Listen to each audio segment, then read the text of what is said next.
The 1980s were a colourful and eclectic time in pro wrestling. The business was still operating under the territory system, at least until WWE's national expansion began to really pick up steam during the middle of the decade. Like any other period, the 80s were essentially defined by the wrestlers and the personalities of those wrestlers. While some of these talents weren't considered to be major players, they sometimes found a way to make themselves stand out. In certain cases, they even found a way to become somewhat immortalised in the memories of fans, securing an unlikely spot in wrestling history. Welcome to Honor Wrestling Club, and in today's video we'll be counting down the 10 minor wrestling characters from the 1980s that everybody remembers. However, before we crack on with the list, I'd just like to take a moment to ask you to click the like button, the subscribe button, the notification bell, and to share this video around with your friends if you've enjoyed it. Welcome to the club.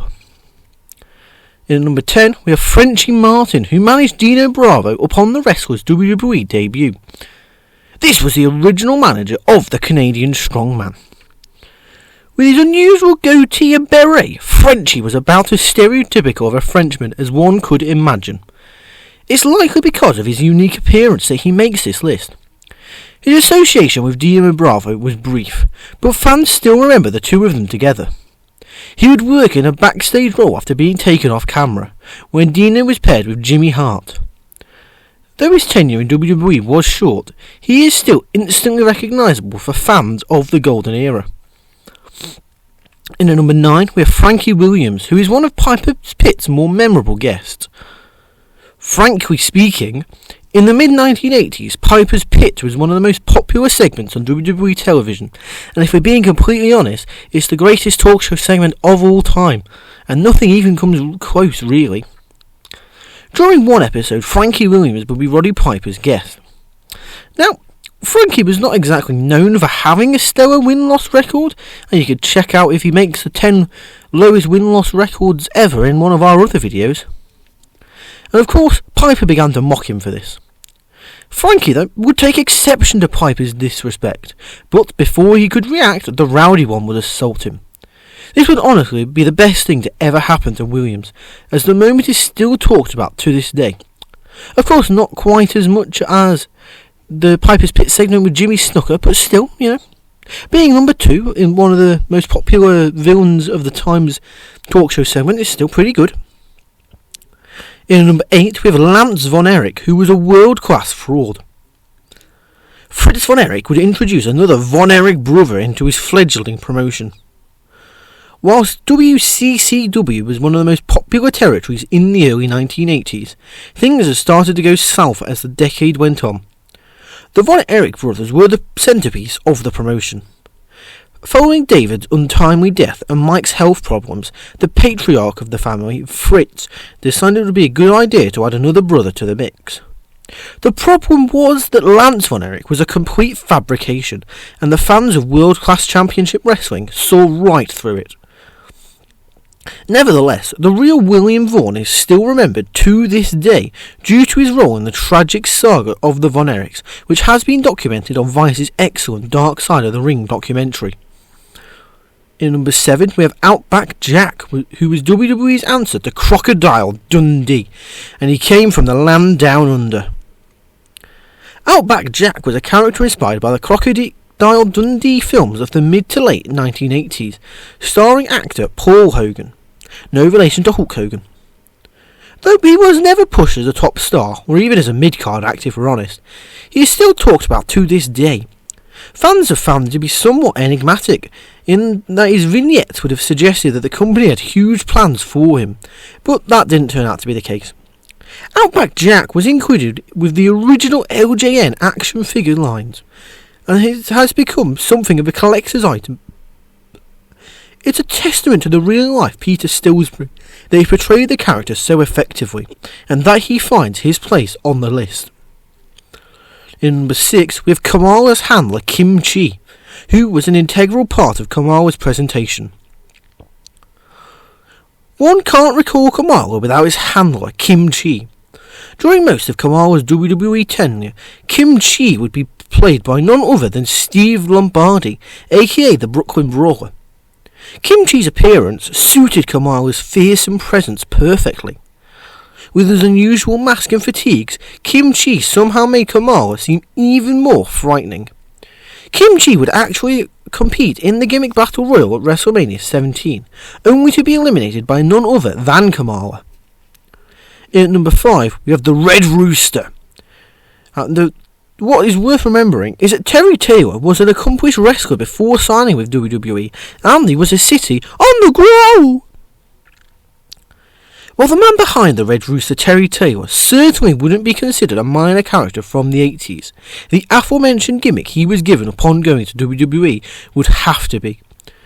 It's unclear as to why a wrestler the calibre of Terry would be saddled with such a bizarre and stupid character, but the Red Rooster was nothing short of embarrassing. Some say it was his rumoured habit of being a stooge for publications like Pro Wrestling Talk, or just the fact that he wasn't a Vince McMahon creation. But he wasn't exactly given the tools to succeed in WWE. Nevertheless, the Red Rooster is still remembered by fans, as the mere sight of him was rather hilarious. I mean, take a look at his stupid red mohawk. That'd make Miss circa late 2000s blush and go, that's clucking stupid. Funnily enough, Terry Taylor would go on to work for WWE's developmental brand of NXT. So there's a fun fact for you. In number 4, we have the missing link, who was portrayed by the real-life Dewey Robertson, and was a character like no other. The missing link was what is commonly referred to in wrestling jargon as a journeyman. He wrestled all over, and was a grizzled veteran prior to creating his most memorable persona.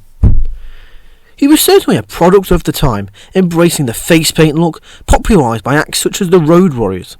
But Link took it a step further. He would ram his head into the top turnbuckle before matches, and would throw his opponents off course with his bizarre mannerisms and intimidating size. He would eventually spend a little time in WWE, but he is mostly remembered for having an out-of-this-world persona, in spite of never really achieving many accolades. In number 3, we have Tom McGee, who Vince thought he had managed to stumble across the next megastar following a fantastic outing with Bret Hart. Tom McGee has Bret Hart to thank for finding his way onto this list, but it's also hard to argue that he didn't indeed look like a potential wrestling star. It has become something of a wrestling urban legend, but in the mid-1980s, Bret Hart would be asked by Vince McMahon to work with McGee, someone the latter had high hopes for. Unsurprisingly, Bret would lead McGee to a fantastic match. However, Tom would soon be exposed in his next outing. Thanks to Bret Hart's ability to tell stories in the match, McGee would tell in his autobiography. Thanks to Bret Hart telling the story of his match with McGee in his autobiography, and the lost tape that was eventually recovered by a fan, Tom has become one of wrestling's biggest what-ifs. Though he was not long for the business, Tom McGee has become a name remembered by many fans. In number 2, we have Iron Mike Sharp, who may be one of wrestling's most memorable enhancement talents. It's telling how recognisable Iron Mike Sharp is to fans of the golden era in WWE, as he was a constant fixture on television, though his win-loss record is remarkably unimpressive. As I said earlier, be sure to check out the 10 worst win-loss records in WWE history to find out if Iron Mike Sharp makes that list. He would even appear in the opening scene of Hulk Hogan's No Holds Barred film in 1989, though, bringing things back to Sharp. In all honesty, Mike had a great look, a great physique, with his trademark leather wristband. It's been said that he was so obsessive about his hygiene that he was once locked in an arena while still in the shower. Chances are, if you mention the name of Iron Mike Sharp, fans will know exactly who you are referring to if they are of a certain age. And in number 1, we have the legend of Billy Jack Haynes, who was always a bit of an enigma. Much like the aforementioned Tom McGee, Billy Jack Haynes seemed like a can't-miss prospect in the 1980s. His name and likeness was inspired by a popular movie of the 1970s. Unfortunately, Billy Jack makes this list for many of the wrong reasons. Over the years, he has made several bizarre claims, including having information on the cold case of the deaths of 2 teen boys in Arkansas. But it was this past February that Billy was arrested and charged with murdering his wife in their home of Portland, Oregon. While once known as a wrestler who never reached his full potential, Billy's name will now possibly be associated with a horrific act if he's found guilty. And there you have it, there's our list. So what did you think? Be sure to let me know in the comments down below. Who do you think is the biggest minor character from the 1980s that fans either talk about a lot today or fans should talk about more? Be sure to let me know in the comments down below. And if you enjoyed this video, be sure to give it a thumbs up and click the subscribe button. It really helps us see here at Honor Wrestling Club how much you guys enjoy the content. However, be sure to share this around with your friends if you've enjoyed it, and be sure to bring them into the exciting world of professional wrestling. However, that's all for now, so until next time, I'd just like to thank you for watching, and welcome to the club. See ya!